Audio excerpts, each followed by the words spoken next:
Seja muito bem-vindo ao seu espaço aqui na Band News FM para discutir o empreendedorismo digital. Esse é o Inovativos, programa que você acompanha sempre aos domingos no rádio e também no nosso canal no YouTube, youtube.com/rádio Band News FM. Se inscreva para assistir esse e todos os outros papos que a gente já teve aqui no Inovativos, também as principais notícias do Brasil e do mundo. Programa apresentado sempre por mim, Alexandre Bentivolio, e com o meu parceiro de todas as semanas, Vitor Manhani. Tudo bom, Vitor? Tudo ótimo, Alexandre. Muito bem-vinda, muito bem-vindo aqui ao Inovativos, que hoje vamos tratar de um tema que é interessante para todo mundo que está escutando no carro, que tem um veículo ou que realmente se preocupa com a sua segurança, porque a gente vai trazer uma das principais lideranças em tecnologia dentro desse segmento de mobilidade urbana. Eu acho que vai interessar não só para quem tem o seu próprio veículo, conduz ali o teu caminhão, o teu VUC, tua moto,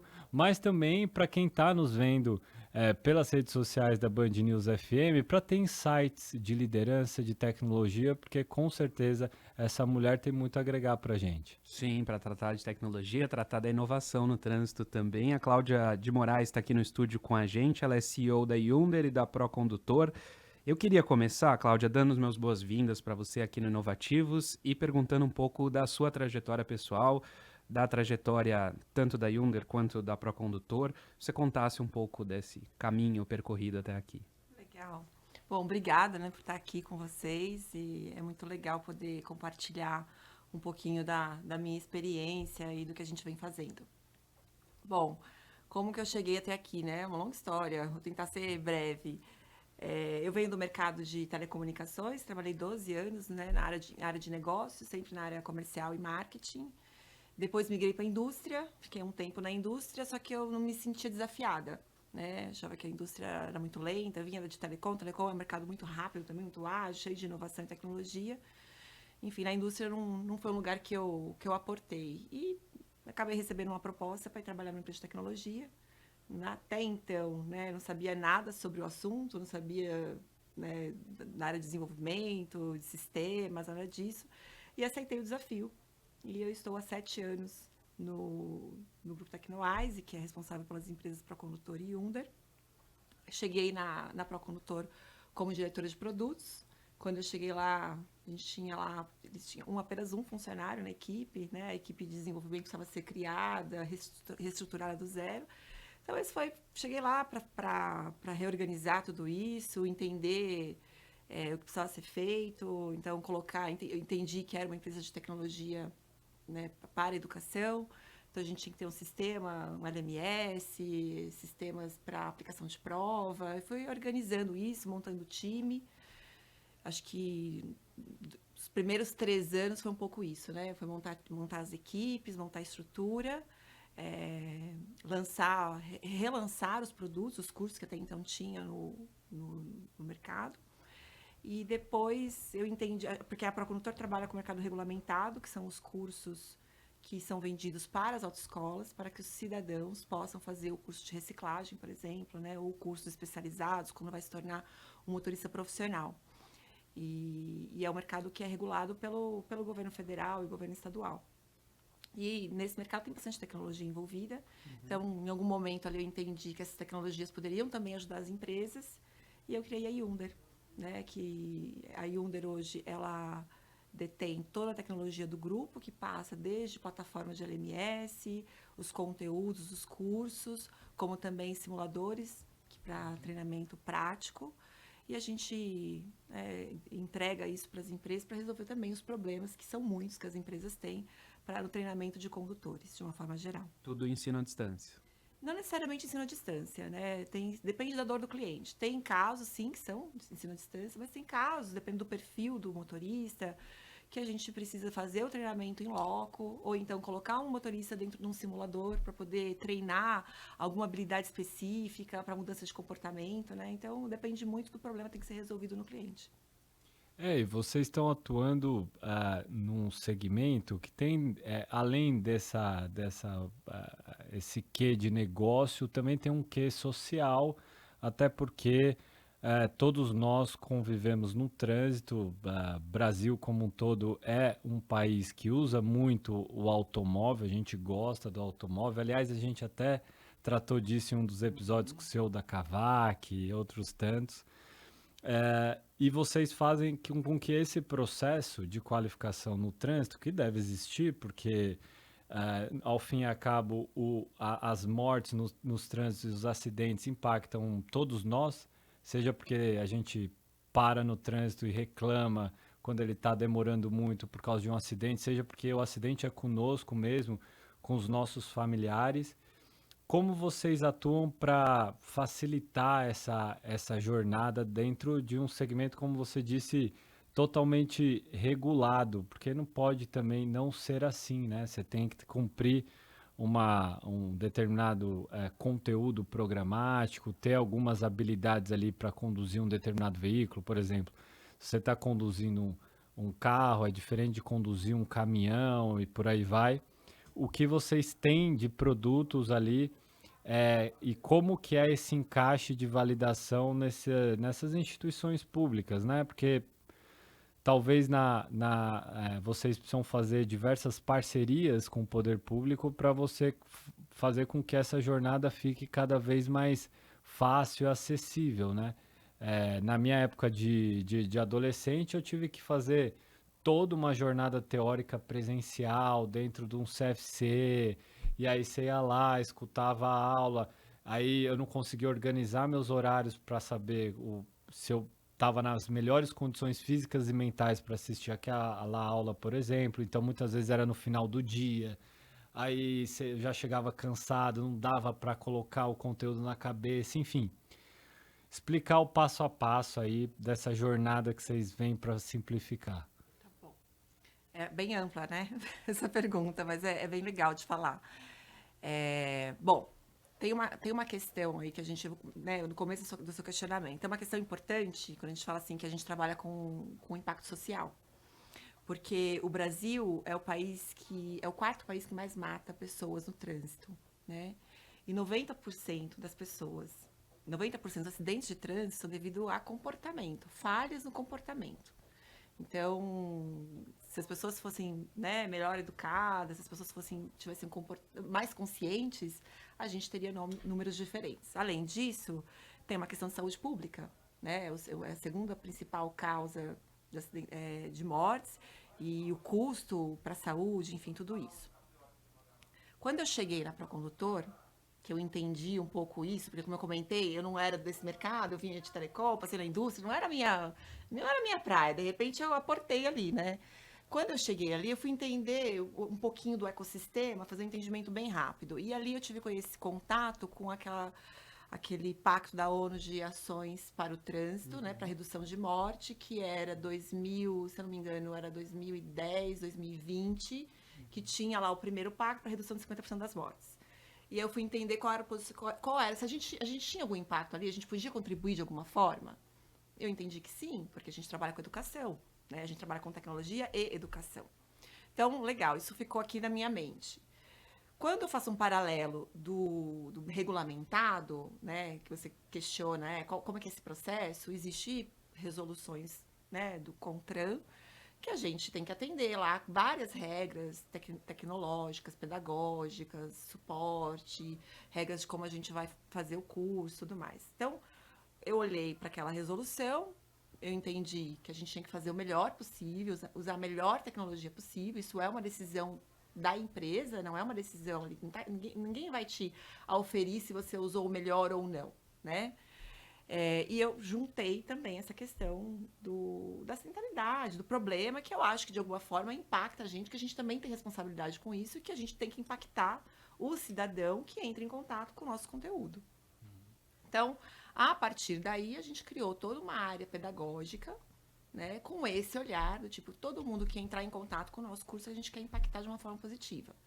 Né? A gente quer mudar comportamento, a gente quer que ele entenda, através de um objeto de aprendizagem, que beber e pegar um veículo e ir para o trânsito se mata e mata pessoas, né?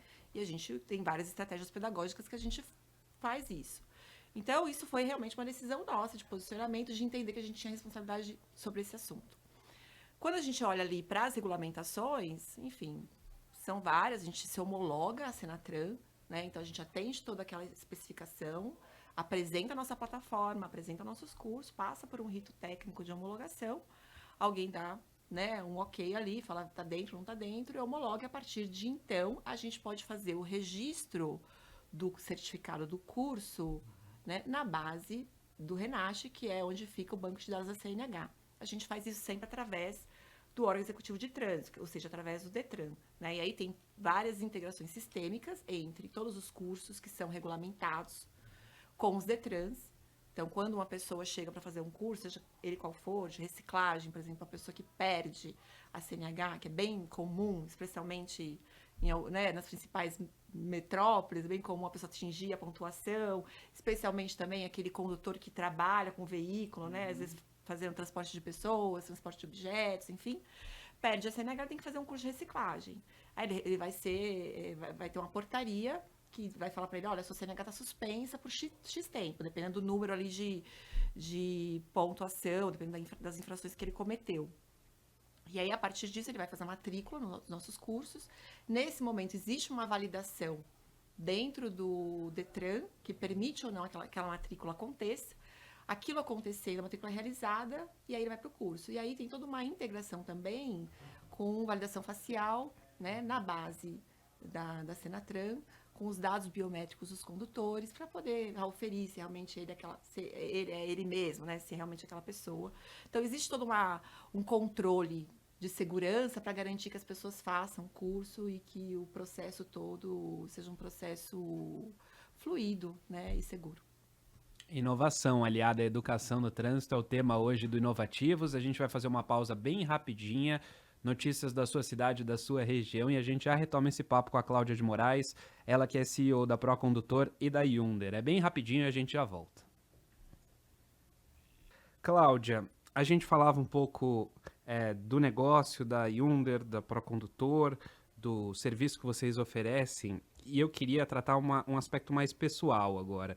Você é uma mulher na área de tecnologia, que é uma área dominada pelos homens, até se você for ver os convidados aqui no Inovativos, assim, a quantidade de homens na tecnologia é muito maior que a quantidade de mulheres. E eu queria saber como que é nesse particular.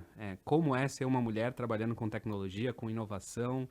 É um desafio ainda maior? Queria que você contasse um pouco pra gente. Eu acho que é uma delícia, né?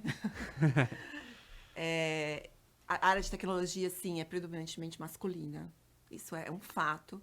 E a gente tem até um desafio lá na empresa, né, de encontrar mulheres para a área de tecnologia. Então, toda vez que a gente contrata uma mulher para a área técnica mesmo, né, que vai fazer lá o desenvolvimento, vai fazer a parte de qualidade de software, a gente comemora, né? O gerente de tecnologia, ele comemora, contratamos uma mulher, porque realmente é importante ter um time diverso. E eu acho, assim, o que é mais difícil ainda não é nem a questão né, da presença masculina na área de tecnologia, mas o segmento que a gente atua, que é um segmento de educação de trânsito, do próprio segmento governamental que a gente se relaciona, como também a área que a gente vai para áreas de frotas, né? A Faco Gestor de Frota, eles são super organizados, então, para cada segmento de tipo de produto, vai ter uma associação, um sindicato, alguma coisa que predominantemente masculino. Semana passada eu participei de uma mesa redonda que era da parte de seguros, de cargas, né? E eram 6 pessoas lá e eu era a única mulher falando sobre educação. Então, no começo foi estranho, porque eu percebia que assim, a discriminação ela é estrutural, as pessoas não percebem, elas fazem sem querer. Então, em muitas reuniões técnicas, eu era a pessoa que tinha a voz técnica, sabia do que eu estava falando e falava com muita certeza. E talvez ali, naquela reunião, eu era a pessoa que mais entendia. E a reunião, todos eram homens, só eu de mulher. E aí, quando alguém ia dar resposta, ninguém olhava para mim, olhava para a pessoa do meu lado. Às vezes eu estava acompanhada com alguém técnico, que era homem, olhava para a pessoa do lado. No começo, eu estranhava isso, né? Eu me frustrava, tá? Hoje eu já entendi ok, faz parte, a gente tem que ir com paciência, se colocando, né, mostrando que tem conhecimento e aos poucos também as pessoas vão mudando o comportamento. Eu acho que esse momento, se fala muito sobre isso, né? As empresas todas estão buscando ter mais mulheres em equipes que são predominantemente masculinas, então a gente já percebe. Então, acho que hoje, agora tem um pouquinho mais de abertura do que quando eu comecei nesse ramo. Né? Então, assim, eu acho que o meu papel também é fomentar, né, para que hajam mais mulheres falando desse assunto, falando de tecnologia, falando de inovação. É um movimento duplo, né? As empresas, elas por terem essa capacidade de contratação e liderança de incluir, das próprias mulheres também saberem cada vez mais que elas podem ocupar qualquer espaço, né? E você ocupa muito bem, já tive como espectador aí de momentos que você se colocou e tal, e é muito bom ver cada vez mais mulheres ocupando esse espaço. Queria tratar de um tema que vocês trouxeram recentemente para o Brasil e talvez para o mundo, eu queria que você também contasse esse cenário, que é o uso de simuladores de veículos para essa educação no trânsito. Porque todo mundo que está nos ouvindo e nos assistindo nas redes sociais também passou pela experiência de ir, de novo, num CFC, usar o veículo do CFC, ou moto, ter que usar o veículo lá do centro de treinamento. Tem uma série de amarrações ali, mas inevitavelmente se usa o próprio veículo ali do centro de treinamento ali para ter essa capacitação. O que são esses simuladores? Como que está esse cenário, até globalmente falando? E o que você vê de perspectiva do uso desses simuladores para essa educação no trânsito? Legal. Bom, hoje a gente trabalha com simuladores para vários tipos de veículos, né? A gente vai ter os simuladores de veículo duas rodas, né, para motocicletas, simuladores para veículos 4 rodas e simuladores para caminhões também. Esses simuladores são simuladores de alta imersão. Então, ele realmente simula o veículo porque ele tem no software dele a ficha técnica do veículo. E a ideia é que ele consiga simular situações que não é possível viver na via pública, por exemplo, né? Então, no caso do processo de formação, o simulador ele é facultativo, né? O cidadão opta ou não fazer as aulas em simulador.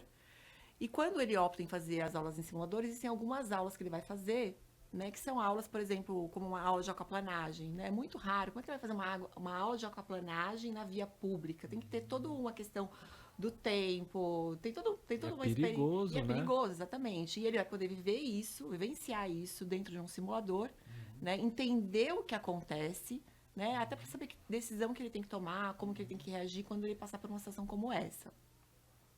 Então, no processo de formação tem essas aulas, é facultativo, ele opta, faz ou não. Para outros tipos de veículos, como quando a gente fala para caminhões e motos, então vamos falar primeiro de caminhões. Hoje, na parte de caminhões, toda a rede SESC-SENAT, ela utiliza simuladores de caminhões, são simuladores grandes mesmo, eles são simuladores, assim, a parte dele parece a cabine de um caminhão. E ali são simulados vários tipos de veículos. Então, por exemplo, pode ser simulado um caminhão que carrega combustível. E aí, como que é a dinâmica desse caminhão, qual é o tombamento, né? É muito difícil simular um tombamento, assim, se não for num ambiente como esse, né? Que é um ambiente simulado, dentro de um cenário simulado, é um software. O que se pretende quando a gente usa simulador? Dentro ali dos níveis de aprendizagem, 90% de absorção do conhecimento, ele acontece quando a pessoa vivencia a situação, né? Quando a pessoa ela lê, ela escuta, é menor a absorção do conhecimento, mas quando ela vivencia, que ela precisa tomar uma decisão, é onde o conhecimento ele é mais eficiente. Então, nesses projetos, utilizando o simulador, é isso que a gente pretende, né? Esse é o objetivo, é colocar as pessoas em situações que não são possíveis colocar no ambiente real, para que elas vivenciem o impacto das suas decisões, ou não, né? Ou da sua imprudência, da sua negligência, e ela entenda que ela tem tomado determinadas decisões mediante algumas situações. Então, um pouco sobre isso. Recentemente, a gente lançou um simulador para motocicleta, né, que tem a aerodinâmica da motocicleta. Então, vou falar, por exemplo, não só da motocicleta sem o baú, mas a motocicleta com o baú, para aquele condutor que vai fazer o motofrete, ou para aquele condutor que vai carregar a bag, que é o entregador, né, de uma plataforma digital, que vai fazer entrega de comida, por exemplo, tem uma bag.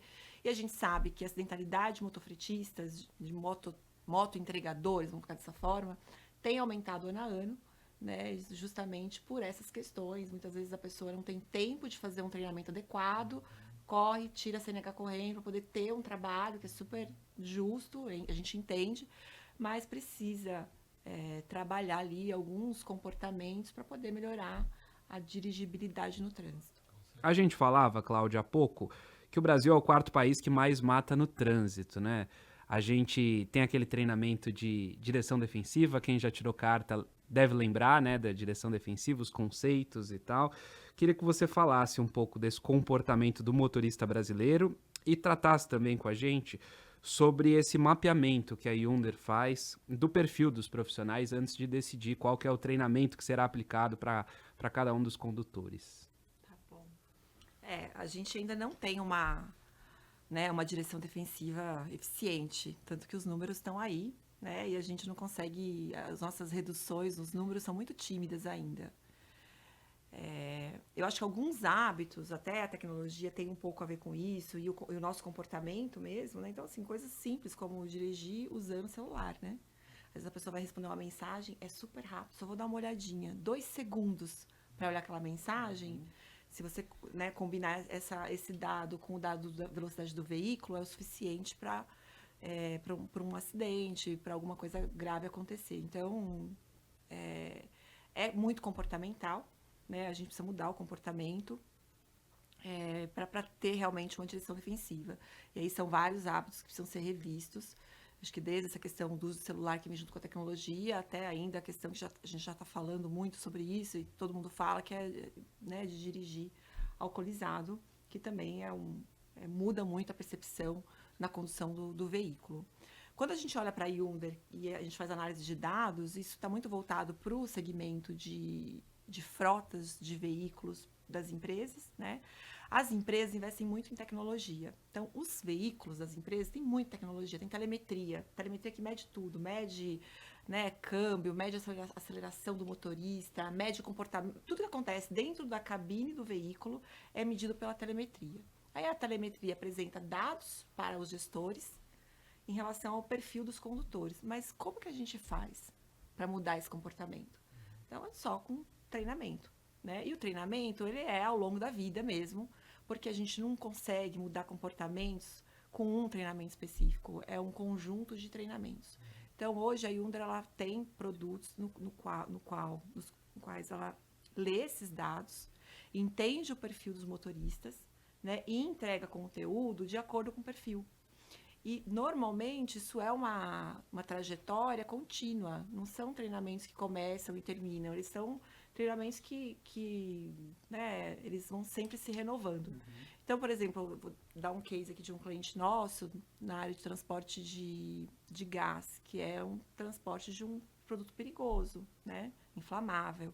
Quando a gente começou a trabalhar com eles em 2019, 71% dos motoristas estavam com alto índice de acidentalidade. Então, alto risco, eles poderiam cometer algum acidente grave num curto espaço de tempo, ali eles falavam em torno de 6 meses. Hoje, 3 anos depois, essa empresa trabalha com a gente desde 2019, eles têm apenas acho que 5% com alto índice de acidentalidade, né? E 80 e poucos por cento, 83% desses motoristas são motoristas referências dentro da empresa. Então, isso está comprovado, né? Que quando a gente consegue entender o perfil e entregar ali o conteúdo adequado para aquela necessidade, para aquele comportamento que é muito individual de cada pessoa, a gente consegue mudar. comportamento e consegue diminuir esse risco de acidentes, que é sempre muito negativo para a empresa, porque a gente está falando, não, além de perdas, né, de vidas humanas, a gente está falando de exposição da marca, a gente está falando de custos, a gente está falando de N fatores. E a gente passou por bons anos muito com a política centrada na punição, né? Multa, cassação da carteira, e se os números de acidentes não diminuem até em virtude dessa punição, só mostra que a gente precisa somar alguma outra ação além disso, que precisa ter, obviamente, mas que seja também mais efetiva, né? As campanhas de educação no trânsito, mais recursos para ter talvez uma perenidade, né?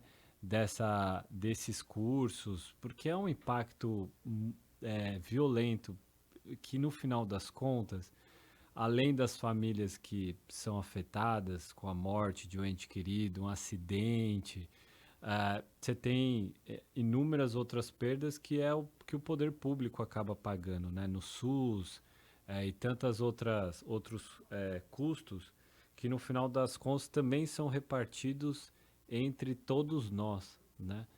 Que pagamos impostos. Então eu queria trazer aqui um olhar mais para o futuro. O que você acha que a gente deveria investir como país dentro desse segmento de educação no trânsito, para a gente ter cada vez mais um ambiente mais seguro mesmo para todos nós, para gerar essa conscientização. E ao mesmo tempo, que eu acho que é esse que é o desafio, tornar essa jornada cada vez mais fácil, acessível, simples, que as pessoas consigam abraçar mesmo essa causa. Eu acho que a educação de trânsito ela faz parte da vida do ser humano, né? Começa lá no jardim, na escola, quando a gente começa a se entender como ser humano, né? Então, começa aí a educação, começa dentro de casa, com a família, com os pais, no exemplo da família. Então, eu acho que começa dessa forma, né? A gente nunca olhou para isso, né? Não vou falar que nunca, porque não é verdade. A gente vem olhando, mas a gente precisa ser um pouco mais incisivo. Quando eu falo que a gente vem olhando, porque o Brasil tem agora tem o primeiro, né, o primeiro pacto de ações para a diminuição da acidentalidade, a gente não cumpriu as metas de redução de 50%, e agora está na segunda onda, né, que é o segundo pacto, vai de 2021 até 2030, que são várias ações, né, que o país tem que tomar para a diminuição de mortes no trânsito, e de novo a meta são 50% de redução de mortes no trânsito. E aí, né, quando a gente fala de investimentos nesse ponto, vai além da fiscalização. A fiscalização é muito rápida, porque ela é punitiva, né? A pessoa comete a infração, ele recebe uma punição, mas ela não é educativa. Né? Passa também pela gestão da via pública, né? A gente precisa rever também o tamanho das vias, a gente precisa rever como que as cidades estão organizadas, como que o trânsito está organizado. E também pela educação, é claro, que na minha opinião, começa lá cedinho, quando dentro de casa, passa pela escola, né? E segue ao longo da vida. Porque o mundo muda, né? A gente não pode falar que é um conhecimento que você adquire uma vez e está adquirido. Não, né? A gente está falando de novos carros, novas tecnologias, né? Cidades inteligentes, os veículos estão mudando. Então, daqui a pouco a gente está falando de carros elétricos. O que é dirigir um carro elétrico? A gente desenvolveu até um treinamento para isso, porque não sabemos. É novidade isso. Como que a gente faz para dirigir carro elétrico? Né? Então, tem que educar. E as pessoas têm que mudar, vão mudando o comportamento, e na medida que vão mudando o comportamento, a educação continua. Então, para mim, uma educação que começa lá no começo, na infância, e segue ao longo da vida. Queria agradecer a atenção, a disponibilidade da Cláudia de Moraes, CEO da Hyundai e da Procondutor, explicando um pouco de como aplicar a inovação no trânsito, como aliar a educação à tecnologia para a mobilidade. Obrigado por atender ao nosso ouvinte e até a próxima oportunidade aqui no Inovativos. Eu que agradeço. Inovativos volta no próximo domingo, com mais uma entrevista, mais um papo sobre empreendedorismo digital, comigo, Alexandre Bentivoli, e com o Vitor Manhani. Combinado? Combinadíssimo, Alexandre. Eu espero todos vocês aqui no próximo episódio. Também reveja aí os últimos episódios, porque tem muita coisa bacana aí no canal da Band News FM no YouTube. Até o próximo.